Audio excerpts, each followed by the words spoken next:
Don't you just hate hypocrites? Now, just a few days ago, I was driving, minding my own business. I was in the passing lane, but just before I passed another car, this donut zips around on the right, cuts between me and the other car, and almost causes an accident. And part of me just wants to call down fire from heaven. Just burn this person up.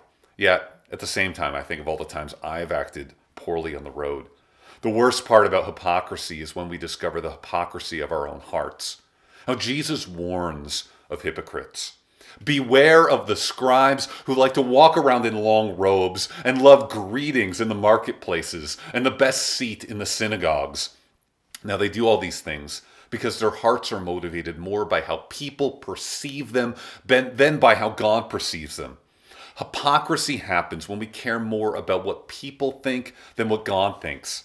Jesus continues, "Those who devour widows' houses and for a pretense make long prayers, they will receive the greater condemnation." Now, I just love this picture of them gnawing on widows' houses.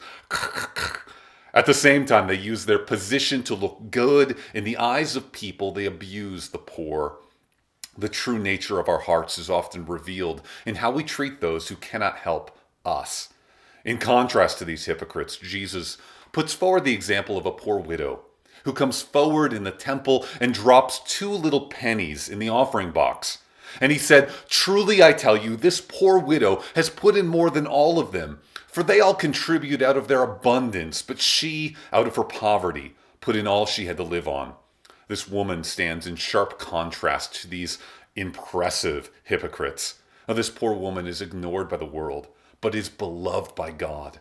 Her good works matter not because of the pennies themselves, but because of the heart that does all for God and not for man.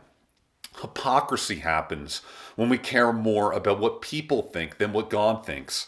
But righteousness happens when we self-forgetfully are full of God's love. When God's love so fills us that his joy is our joy. And so like this woman, we can joyfully give our last 2 cents for God's kingdom.